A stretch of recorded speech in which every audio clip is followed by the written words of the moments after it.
The following program is brought to you by Pizza Productions.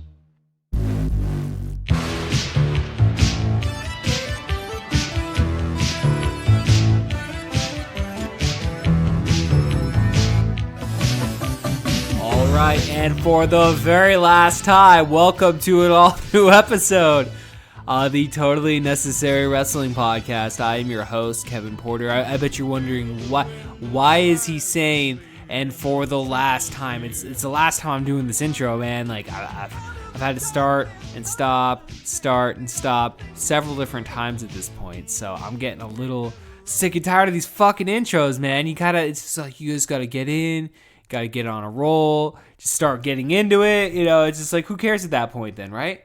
You get deep into the subject matter. People, you just be like, man, I can't stop. I can't go back. Then you just like, I don't want to edit this. I don't want to spend the time, piecing this together. It's like, I hear, it's like, it's all the successful podcasts, obviously, like they take the time, they edit, they cut things in, and it's like, damn, dude, if we actually took the time, we could take like wrestling clips from Monday and Tuesday and like include them in the show and stuff. And it's like, I'm not trying to set expectations all high for all you listeners out there. You're still going to get the same low rent podcast that you've been used to for the past year. This fall will be a year and a half. So, but with that saying, it's always kind of cool to daydream and shit. Much like I catch myself lately, I've been daydreaming about professional wrestling, dude. I think that's a good thing, right? Like, I think that means my interest level is very healthy at this point. I mean, you got AEW this weekend. We got Fight for the Fallen. We have WWE Extreme Rules. We have Evolve's 10th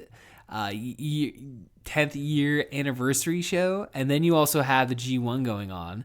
Last weekend, we had the G1 and we had Impact, which I don't have enough time to watch all this fucking wrestling. Like, it's really to the point to where, like, we could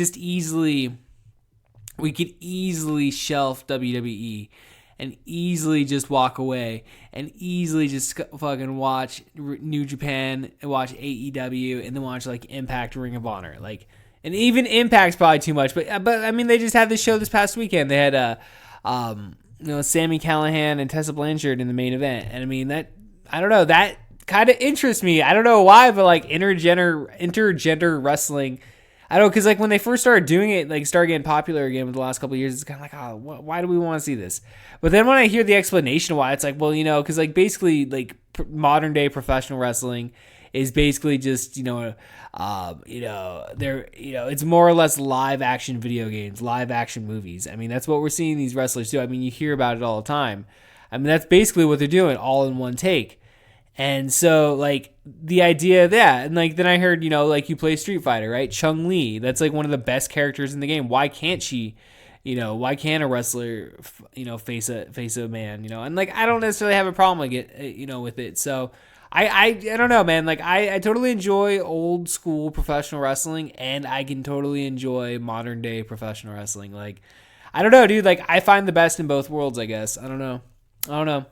Like, I like to listen to Jim Cornette, like, blow his fucking load, dude. Like, that guy, like, he says some funny shit sometimes. And sometimes he has points, sometimes he doesn't, sometimes he's just being an asshole. But, and then, I do watch fucking, Being the Elite and, the AEW's, Road to the Fight for the Fallen and all their, stuff. I don't know, man. I'm just a fan of professional wrestling, dude. I think that's just one thing that I just really enjoy. And once we started doing podcasts and I was like, start doing a wrestling podcast, like, I'd love to do a wrestling. I was listening to wrestling podcasts before I started doing anything like this, and I was like, man, that'd be so cool to be on a wrestling podcast, just talk shit about professional wrestling. Like, I kind of wish we had somebody else on here, so I could talk shit with about professional wrestling. Which next week we do have very special guests. I'll just go ahead and announce it now. Fucking Take Back. As long as everything goes planned, next Thursday evening we're going to be recording with Take Back again. They're going to be joining me live in the studio here. So it's going to be a fun episode. So, speaking of like wanting to talk wrestling with people, and it's like talking shop basically. It's great, dude. So it's going to be awesome having those guys back on. But, kind of just getting back to it, dude. It's just like, I've always been a fan of wrestling. I think I've been a fan of wrestling since I was like fucking like like 8 years old, 7 years old, 7, 8 years old. That's when I started watching wrestling. And it's like, shit, dude, I'm like 34 almost, dude. So it's like, dang, man. It's a long fucking time, dude. It's almost 30 years, dude. So, with that being said, dude, we're going into a pretty busy weekend. So we're going to be covering AEW's Fight for the Fallen and WWE Extreme Rules on Sunday. So I'm only giving you 2 extra shows. Dude, if I have a chance to watch Evolve this weekend, I'll try my best.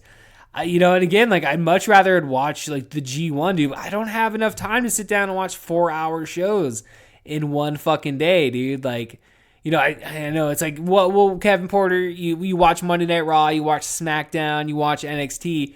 Well, who's to say you can't just watch fucking, the G1? It's like so much better quality too. I mean, it's not just the quality, it's just the presentation, I guess. I like the different presentation, so let's just go ahead and jump on in to the week that was professional wrestling before we get to our breakdowns of the shows going into this weekend here. We kick off Monday Night Raw. It was Seth. Yeah, okay. So Seth Rollins and Becky Lynch took on Andrade and Selena Vega in an elimination match. I thought, I just like they're doing all these goofy things to get to commercial breaks, and that's pretty lame. I don't necessarily enjoy, having to see multiple pinfalls right before, or a pinfall before a commercial break. It's just like, you might as well just like go to commercial break. Like, it doesn't really matter that much because they're just going to go to a bunch of wrestles. Like, you watch the picture-in-picture shit on SmackDown on Tuesdays, and it's basically just a bunch of fucking wrestles. You saw the Finn Balor Shinsuke Nakamura match on Tuesday night, and it was Shinsuke Nakamura with a fucking a fucking sleeper hold on fucking arm. What the fuck, man? I'm so fucking high right now. I can't even think. Like, you get the bottom of your fucking elbow under, on fucking, I don't know, dude. A sleeper. Let's just call it a fucking sleeper. Arm. Damn it. Fucking damn it, dude. This is what I hate about being so lazy. It's like, I could easily go back and be like, oh, you fucked up, take it back. Let's get a better take. And it's like, no, we do this in one take. Sometimes we restart that take several different times, but at the same time, we have a good time here on this podcast. You gotta appreciate the good with the bad, I suppose. So, again, this was just a warm up for, again, not establishing my point even further, getting back to the fucking to the opening of Raw this past Monday night. It's like, geez, we're only at the opening. This is gonna be like a 2-hour fucking podcast, dude. So Seth Rollins, Andrade. But I mean, it was stupid how Becky Lynch pins Zelina, and they pin Zelina, and Becky Lynch can't fight Andrade, but is still on the ringside. So it's just like, oh shit. Well, what happens if Seth gets pinned? Then what? WWE? Oh, it's like, well, Kevin, for one, it's pre-scripted, so Seth Rollins will never get pinned. We'll never get to that. So the fact that you're throwing out that hypothesis is a bunch of bullshit, and you need to step back off that fucking marijuana. It's making you crazy, son of a bitch. It's like, fuck.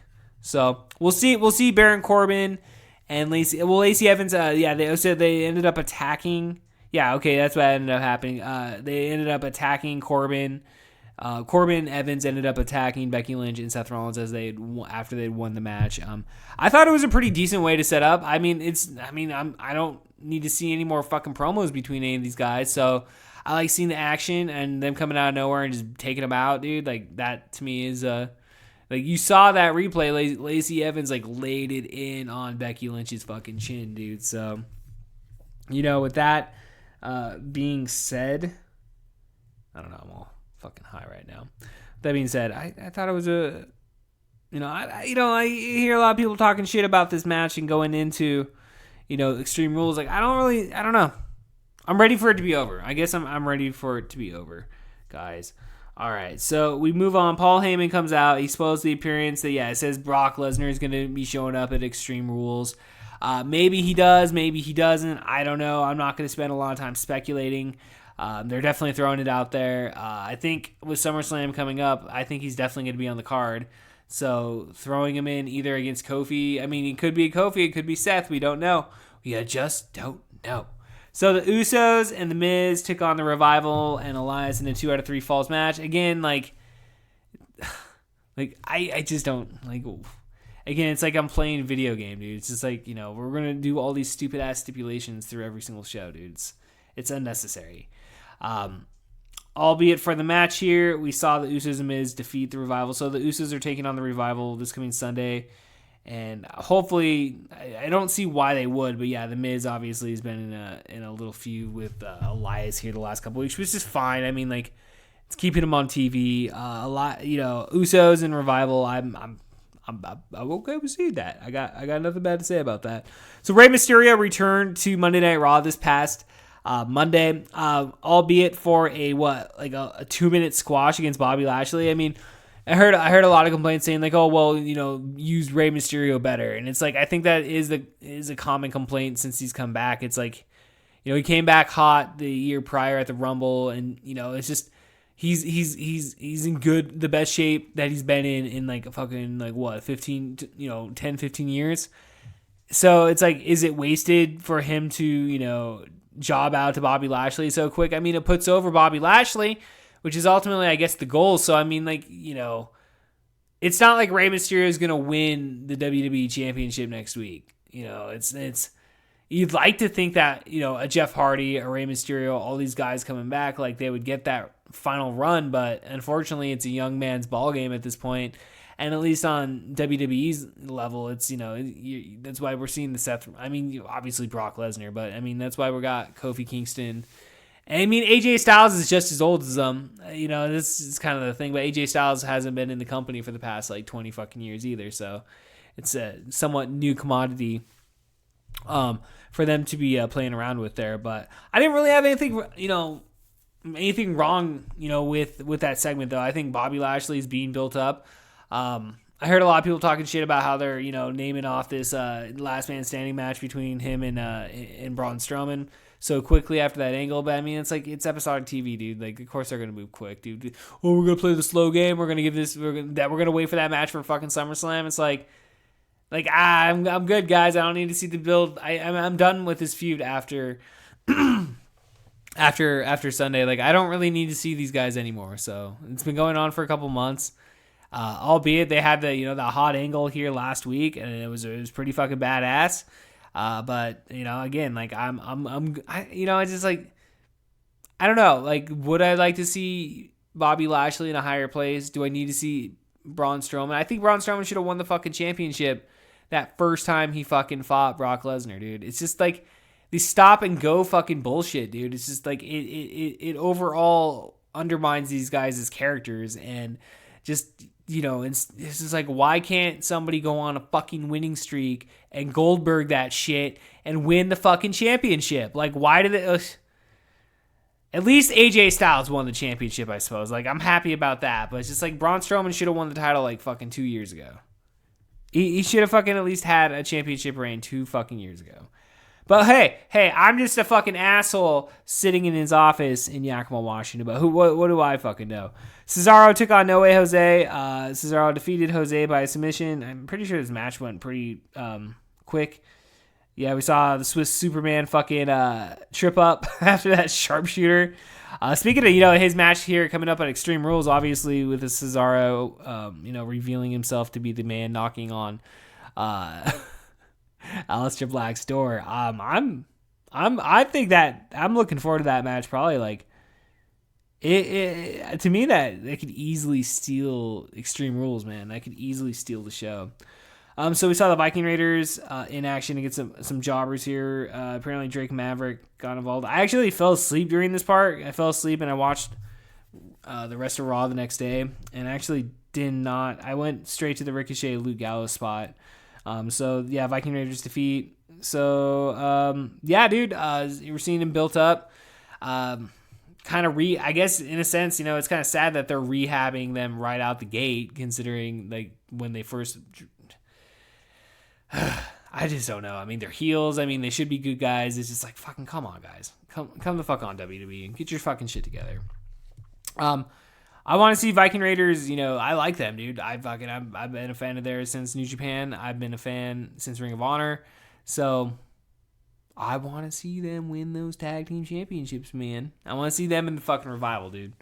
Ricochet took on Luke Gallows, then took on Carl Anderson. It's fucking badass the fact that the fucking the club is back together, dude. Like, I think, because like when they broke them up here, 2 years ago, 2017 or whatever it was, it could have been 2016. No, I think it was 2017.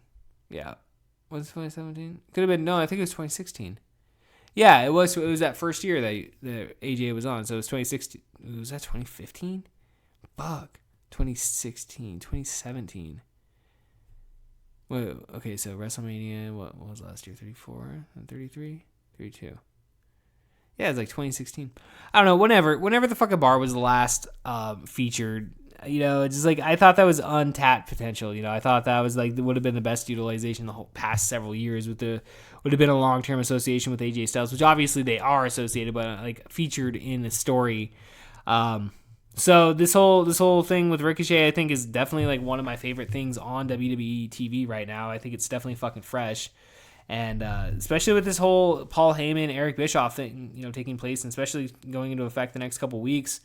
I'm again, dude, like I find myself daydreaming about professional wrestling, dude, because like this type of shit is like, it's fucking fun, dude. It's just so much fun. So I'm looking forward to that this coming Sunday. We saw Bayley and Nikki Cross in a Beat the Clock challenge. Bayley took on Sarah Logan. Nikki Cross took on Dana Brooke. So the time to beat was 4:32, which Nikki Cross was able.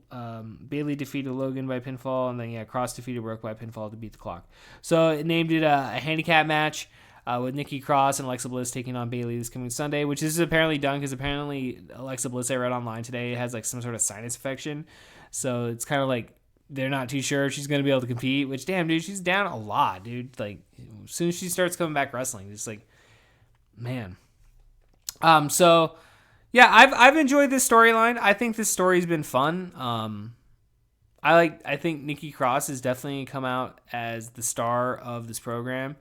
And I think, Bayley's done, a serviceable job, as the go-to babyface, and Alexa Bliss is doing her thing, and I think we're leading up to a match at SummerSlam, obviously, between Nikki Cross and Alexa Bliss, which that's where it's going, and, like, it doesn't matter if it's predictable, because as long as they're doing it well, then that's all that fucking matters, and I think, personally, that this has been, like, one of the bright spots on WWE TV the last couple months, so I'm excited to see the development of that storyline this coming Sunday.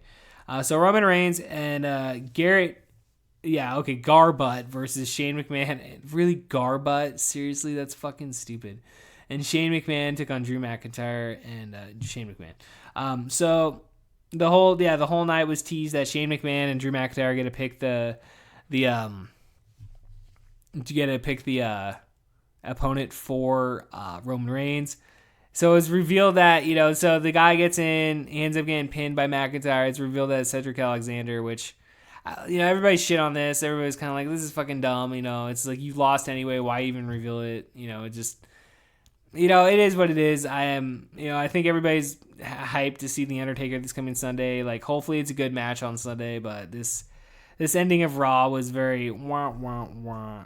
So we kicked off fucking Tuesday night SmackDown with fucking Kevin Owens, dude. I thought this week's hot opening went to fucking SmackDown, dude. Like, Kevin Owens coming out, and they did that backstage segment, or out in the parking lot with Kevin Owens and Dolph Ziggler getting into a fight. You saw Kevin Owens actually fucking had a bloody lip.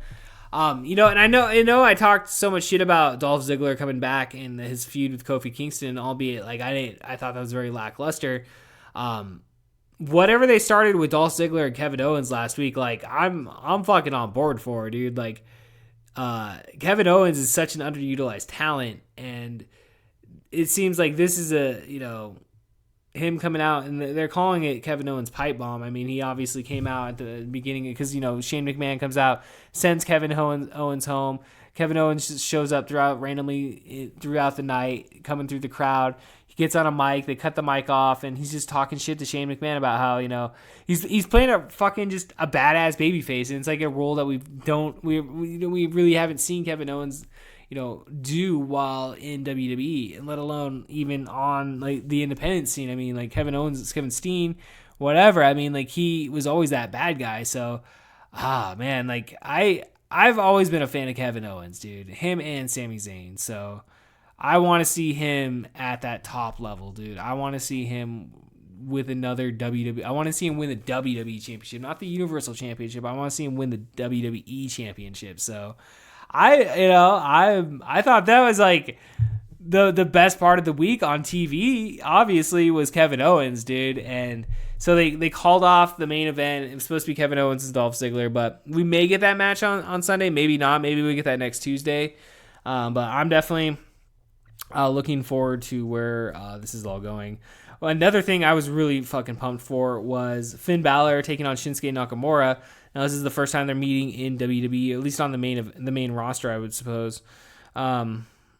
Yeah, dude, good to see Shinsuke Nakamura get a clean fucking win. Normally, I don't like senior champions lose, but it's Shinsuke Nakamura, dude, another guy like Kevin Owens that, again, I'm a big fan of, and I think is, again, been criminally underutilized since being on the main roster. So, if we're rebuilding Kevin Owens and we're rebuilding fucking Nakamura, like I'm fucking good with that. AJ Styles and Ricochet, like I'm good with that. Like I know there was a lot of shit talking. We do a lot of shit talking on WWE on here, but man, like I have to give them credit. Like when at least I personally perceive to be some really good fucking shit on their TV.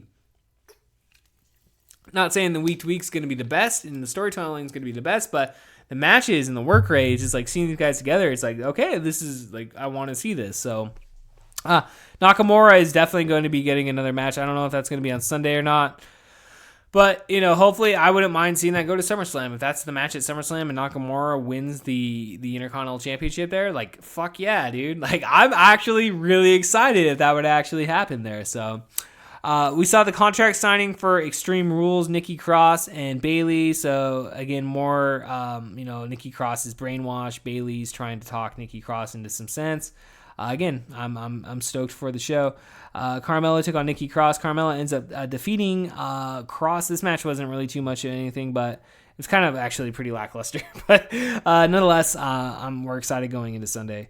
Tag Team Summit featuring Heavy Machinery, New Day, and Daniel Bryan and Rowan. I gotta give credit where it's credit due. Fucking Heavy Machinery, dude. Those guys, like, they're good on the mic. They're good. They're serviceable in the fucking ring. They're getting over with like the dude with the red beard, Tucker and Otis. Otis, and like. I enjoyed the talking points from the New Day, from Daniel Bryan and Eric Rowan, and Otis and Tucker, man. Like, I thought this was a pretty fun fucking little segment, dude. And then the triple threat match where Otis defeated Bryan and Woods, dude. It's like, yeah, okay, like let's push these guys. Okay, if you guys are gonna get serious about it, like they're funny guys and they're serviceable tag team on your tag team scene, dude. So it's like I was starting to enjoy them when they plucked them out of NXT. So I'm glad to see that they're not fucking floundering and that they're showcasing their talent. And it's show, because like that was my favorite thing at Stomping Grounds, dude. That was like them and. They did a really good job in there in that match. To me, that was the match of my fucking match of the fucking night was Daniel Bryan and Eric Rowan and the Heavy Machinery, dude. So I'm looking forward to this triple threat on Sunday, dude. So we saw Roman Reigns take on Dolph Ziggler in the main event. So this is all fucking shenanigans, which I think a lot of people also were talking shit about how Dolph Ziggler comes up, basically talking shit to Shane McMahon earlier in the evening about, hey, that's not fair. Take away a match with Kevin Owens, and he's like, oh, you want to fucking fight? I'll give you Roman Reigns. He's like, yeah, I'll fucking fight Roman Reigns. They're like, oh, yeah, he's a good guy. And you got Drew McIntyre, which weren't those two in a fucking blood feud, like, just in January? Like, didn't he return at the Royal Rumble and eliminate Drew McIntyre? Didn't they have a fucking blood cage match? Like, I know there was no blood, but you know what I mean? Like, come on. Like, that type of shit, like, long-term memory is not something you're supposed to have in WWE, apparently. So, that being said, like, I'm willing to move past it. Okay, Dolph Ziggler is in Shane McMahon's club now. So, cool, guys. Because I like seeing Shane McMahon in this role. Like, I think this has been nothing but fun Well, not all fun, but it's been, for the most part, pretty entertaining seeing Shane McMahon in his best of the world, heel character gimmick. And again, I'm looking forward to the Undertaker Reigns teaming up, dude. I think it's gonna be entertaining. I think it's good, keep Shane McMahon out. I don't know. It could be a clusterfuck. I don't know, dude, but I think it could be some fun shit there. So that was both Raw and Monday going into Extreme Rules. We jump on over to NXT really quick, which I actually did not watch NXT this week. I did not have a chance, but we saw, Io Shirai address the NXT universe. Damn. You know what? I'm sorry if you expect to hear me talk about this, but I'm going to go back personally and watch that shit. I don't want to fucking spoil it because it's like all A. It's given straight up an A off that. It's like I was pretty fucking happy with that fucking Candice LeRae spot the weeks prior with that Shayna Baszler Io Shirai cage match. So I know I missed last week, and I don't want to miss this week either, dude. Like I like watching NXT, dude. So I'm just gonna have to watch it. I'm just gonna have to watch it. Shit. So all right. So let's just go ahead and jump on in here, and we can preview AEW's Fight for the Fallen first here, and then we'll finish off with Extreme Rules, because on Saturday we do have Fight for the Fallen. This is AEW's third show coming live from Jacksonville at the TIAA Bankfield Drive, which I saw the Road to Fight for Fallen. I saw the episode 3, I guess, today, and they were talking about the venue. It's like an amphitheater. Oh wait, that's the address that I was giving out there. So dude, going into this coming weekend, though, I mean, like I was saying, dude, it's gonna be just a super fucking busy weekend for professional wrestling.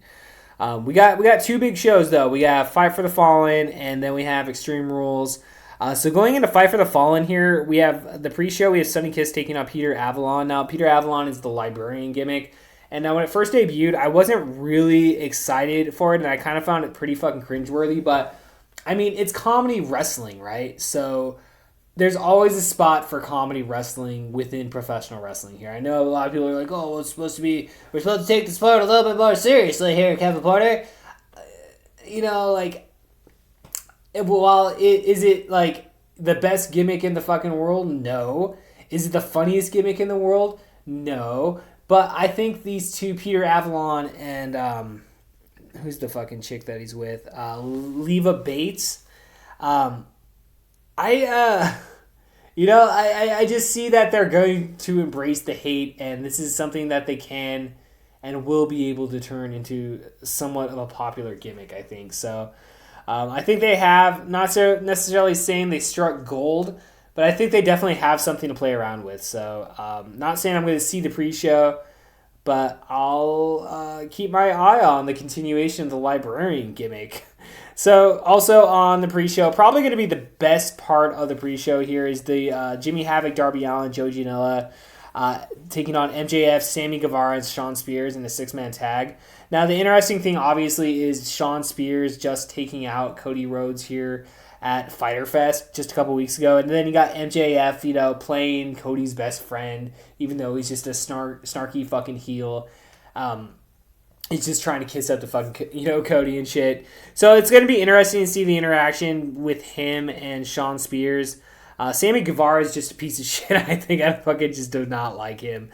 Jimmy Havoc and Darby Allin, Joey Janela, I'm fans of those 3. So I think that's kind of your hardcore scene, I guess. Not necessarily just saying they're hardcore wrestlers, but I mean your deathmatch wrestlers or whatever is those 3. So seeing them team up here, again, albeit just a pre-show, I got nothing bad to say about that, man. We'll see the continuation of the Shawn Spears, MJF story. So that it should be a decent pre-show there with Sonny Kiss and Peter Avalon, and then that 6-man tag match. So then going into the main portion of the show here, we got Brandy Rhodes taking on Allie. Now, Allie, obviously, fresh off a run in Impact Wrestling, former Impact Wrestling Women's Champion. I don't know if this is going to be the match of the night or anything, but I'm definitely a fan of women's professional wrestling. So Brandy Rhodes and Allie here, I think could be, Again, I'm not saying it's going to be the best fucking night, but the best show of the night. But yeah, sure. Let's see what they bring this coming Saturday. We're also going to be seeing in a 3-way tag match to advance to the all out for an opportunity at a first round bye in the AEW World Tag Team Championship tournament. We're going to see the Dark Order, Evil Uno, and Stu Grayson, which are the former Super Smash Brothers from Canada, and Helico and Jack Evans versus Jungle Boy and Luchasaurus, which I'm a fan of Jungle Boy and Luchasaurus. I don't really know too much about the other two teams here, but this is obviously a continuation of the match that we saw with, I believe, was Best Friends, Private Party, and SoCal Uncensored last, a couple weeks ago at Fyter Fest. So we're gonna see that match at All Out with the winner of this advancing to that. Which again, I don't remember who won at Fyter Fest. So I don't know exactly who they would be facing here. But it's good to see that the tag team scene is definitely seems to be pretty healthy in AEW, dude. Definitely seems to be a pretty healthy tag team scene. In a continuation of that, we're going to be seeing probably two of the fucking top tag teams in AEW outside of the Young Bucks. SoCal Uncensored, Frankie Kazarian, Scorpio Sky with Christopher Daniels taking on the Lucha Brothers, Pentagon Jr. and Rey Fenix. I haven't really seen a lot of Rey Fenix and Pentagon Jr.'s matches, but I definitely hear the hype. I really think that this is a coup for AEW to have these guys on their main roster, and it looks like splitting their time between, I believe CMLL is the Lucha Libre group that they wrestle prominently in. Yeah, because it's not AAA. AAA's CML. No, I'm sorry. No, it is AAA. Okay, so it would be AAA. Okay, I'm sorry, because then CMLL is with Ring of Honor. That's right. I'm sorry, I fucked that up. So this I definitely think could be match of the night here. It could definitely push for it. SoCal Uncensored is definitely like one of the best things in professional wrestling, so I expect this to be a fucking barn burner of a match here. We're going to be seeing Adam Page take on Kip Sabian. Now, Kip Sabian, I don't really know a lot about. Apparently, he's a British professional wrestler, and then you have Adam Page, obviously, on his pursuit to his match with Chris Jericho at All Out next month. So I totally expect Adam Page to win here. I'm not too sure. I expect the work rate to be pretty decent for this one. Again, not knowing a lot about Kip Sabian, I think that it definitely has potential in terms of them being able to have a really good fucking match here. I don't know if it's going to be match of the night or anything like that there, but I think it definitely should produce pretty fun spots at least there. So then we kind of get into the top of the show here. We're going to be seeing Kenny Omega taking on CIMA. Not knowing a lot about CIMA really, obviously outside of what we've seen, here the past, couple months here with AEW.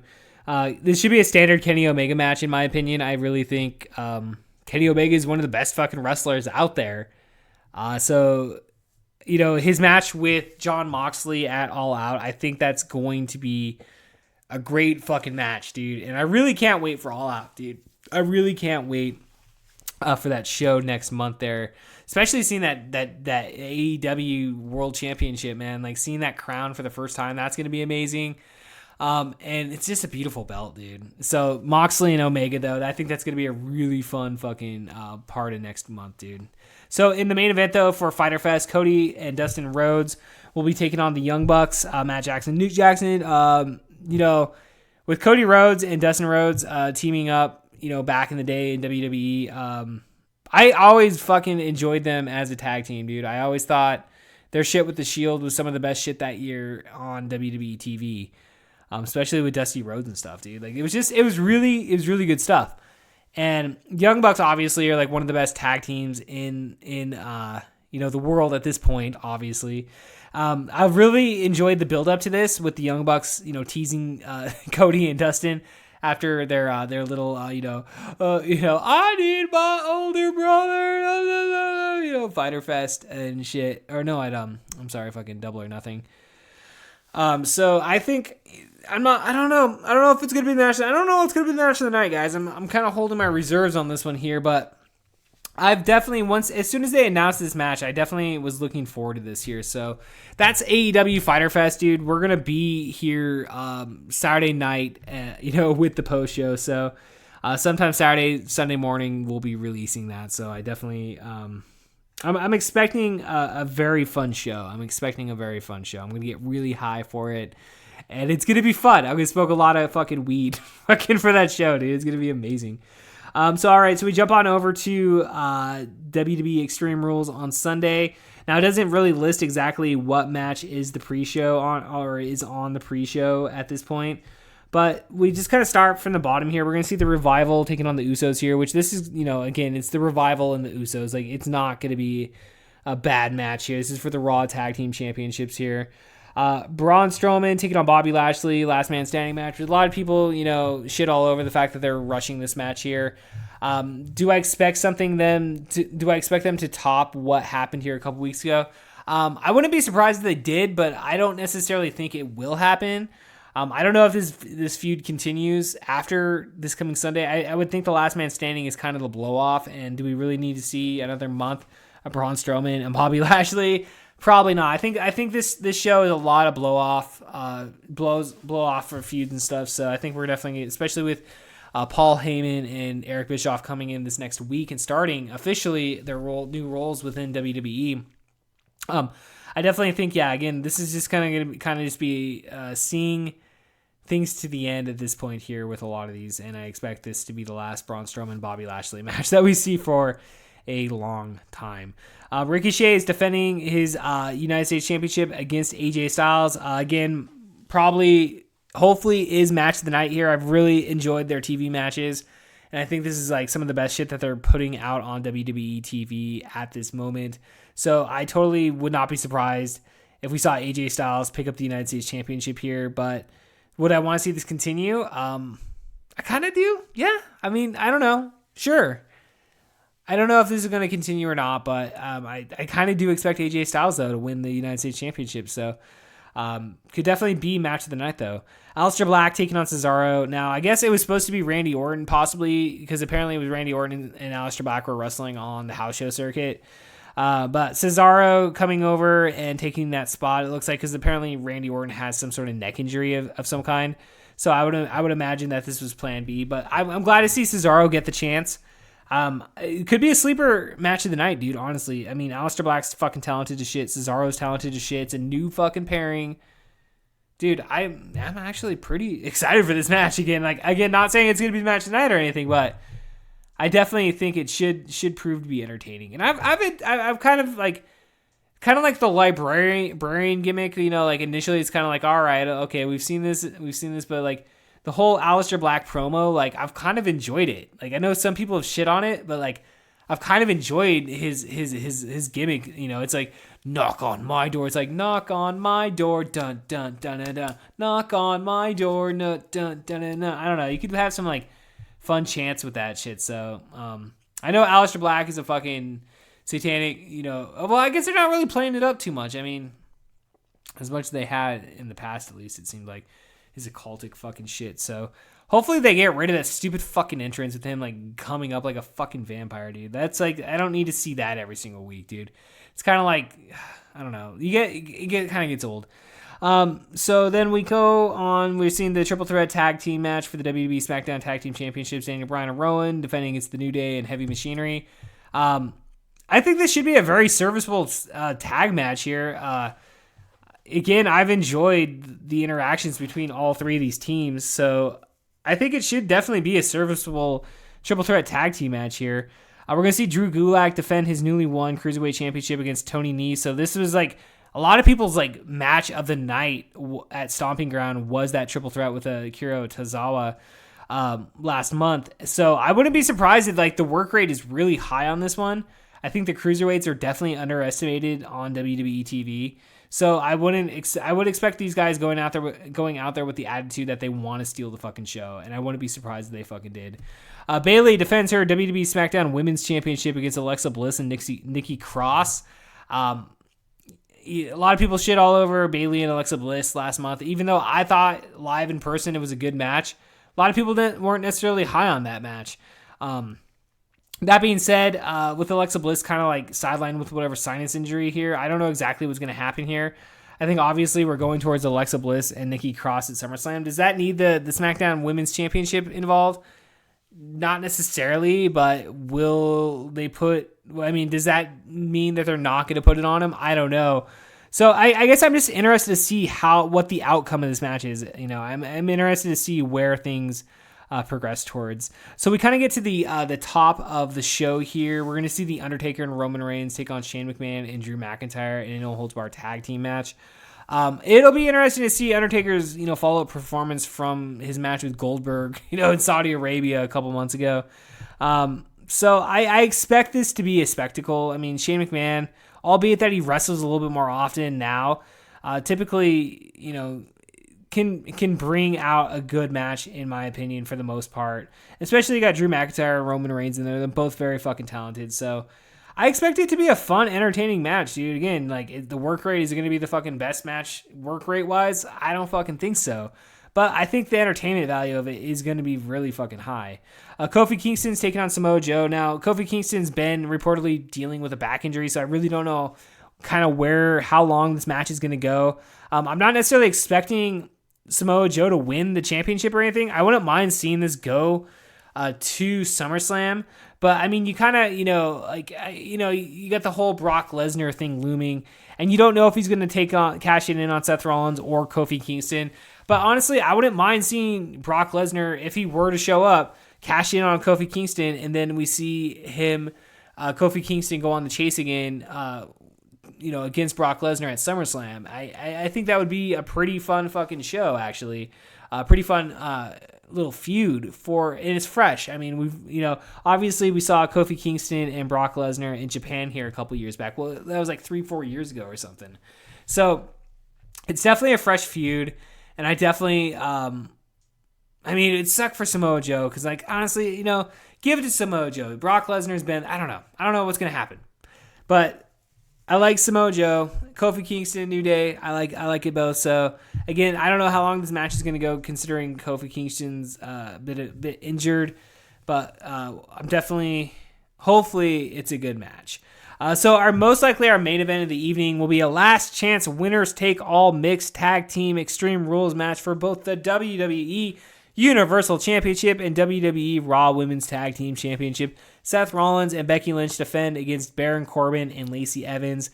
This, that was a fucking mouthload, dude. So this is the last time we're going to see Baron Corbin in a WWE main event for a very long time. I am fucking hopeful. Again, you got the Brock Lesnar thing looming. I don't know if anything's going to happen there. Do we see Becky Lynch tap out Baron Corbin? Quite fucking possibly she could tap his ass out there. So again, like, kind of at where we started at the beginning, like the whole intergender, wrestling matches, like, I don't know, man. Like, maybe that's something they move towards, and like, I can hear purist wrestling fans out there just like, like, whatever, man, whatever. It's 2019, dude. You can do that shit in 2019. So, ladies and gentlemen, that's your, dude, again, this is going to be a fucking busy weekend, but those are your previews for both Fight for the Fallen and, WWE Extreme Rules. So yeah, we'll definitely be back this weekend with the post shows for Fight for the Fallen and Extreme Rules. Definitely be expecting the Fight for the Fallen probably Saturday night, if not into Sunday morning. And then Extreme Rules, we should definitely be getting out Sunday evening as well. I'm actually on a 3-day weekend currently. As you're listening to this, I am traveling down to Portland, Oregon for the Punk in Drublic Festival. I will be seeing NoFX, Bad Religion, Anti-Flag, MXPX, some other bands. And it's like a beer punk rock festival, which I don't drink beer, but I am going to smoke a shit ton of fucking weed there. And I am going to go into the mosh pit and have a great fucking time. So with that being said, next week, dude, we got fucking all new episodes coming out.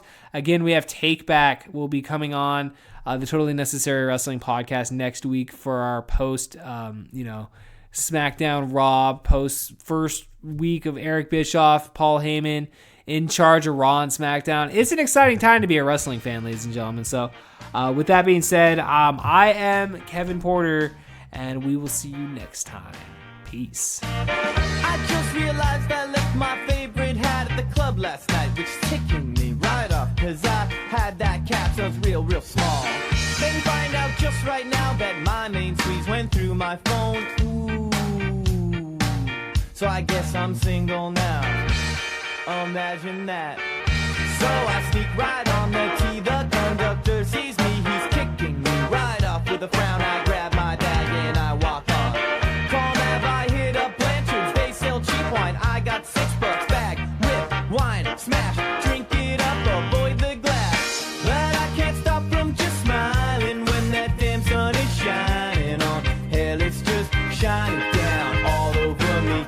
No, I can't help from just smile while that damn sun is shining on. Dang, it's just shining down, down over me. So now I call up my friend, cause his girl must be bored, cause she's been spreading rumors about me that I robbed her party, but I never had. I pull out my little Discman I bought from a crackhead down in Reno, but my mail, CD is all scratched up. I think it's stupid, all the people who are moaning, yeah, moaning on, while the sun is shining down on our city streets. Even all the things people say, that ain't affecting me, not when that damn sun is shining down over me, shining down on me. Born to just never care, born to just never care, born to just never care about the stupid things people moan every day. Later on I meet Johnny Trouble at a bar called Shays. I spit from Charlie's, we sit outside talking about girls, how they're loons but we like them anyway. No money for pints at the bar, we bring a backpack full of Paps. Under the table we fill our glass. So me and Johnny just sit outside, warm by that summer night, while those city stars are shining down on our street. And I can't help from just smile while those damn stars are shining down. Yeah, those stars are shining